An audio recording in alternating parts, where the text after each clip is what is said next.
What exactly is multiple sclerosis? That's a good question. Basically, it's the nervous system in the spinal cord and brain, and they become the insulation is destroyed, and as a result of that, you can't really walk very well, or the messages don't get down the nerves. And the longer you have MS, the more the insulation gets destroyed, and that's what multiple sclerosis is. Different for everyone, very different for everyone in speed of progress and the way it affects you. But that's it. Well, I sort of didn't know when I had my first relapse that it was MS. I was diagnosed in 1995 because I had double vision. This is relapsing remitting MS. My first relapse was when my bladder emptied itself, but it disappeared. So why bother to go to the doctor when you haven't got a problem to report? This is classic MS. And in about 2000, it changed from relapsing remitting MS to secondary progressive. And that's where the whole system just begins to fall apart, for sake of a better word, and you don't get any remissions at all. It just goes on steadily all the time. Well, it's one of these diseases that progresses. So when you first get it and it relapses, you're going to remission, it becomes a dinner party topic because you aren't ill.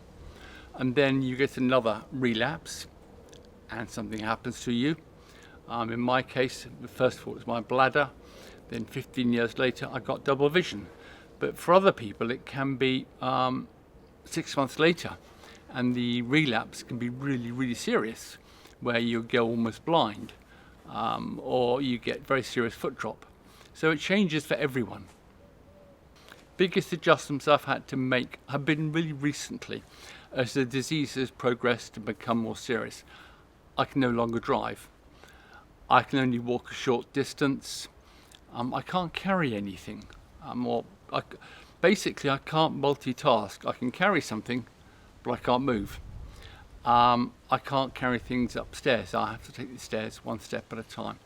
So my life has slowed down tremendously. And the spontaneity, the ability just to, I feel like getting up and going into town. I can't do that.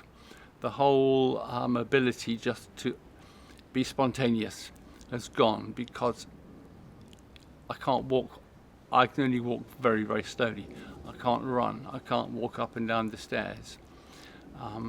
And it sort of, you adjust to it as it proceeds without really realizing that you are adjusting to it.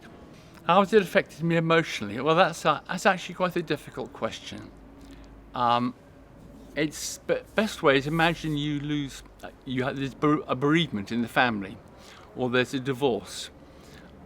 You are emotionally affected in lots of different ways. You go through a depression stage, and I got very depressed.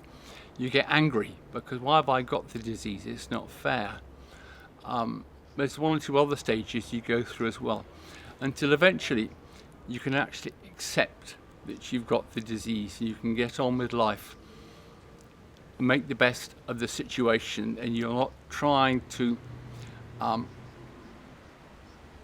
force something through. It is actually acceptance, but you have to go through all these different stages to get to the end. How would I describe my life now? Well, I'm medically retired. I've had to give up my job because I kept on falling over. I couldn't stand up. Something that didn't go down terribly well, I suspect. I was freelance, so it was longer and longer between contracts, and I had a habit of being the first person to be laid off. And finally, in 2012, I realised that I couldn't carry on.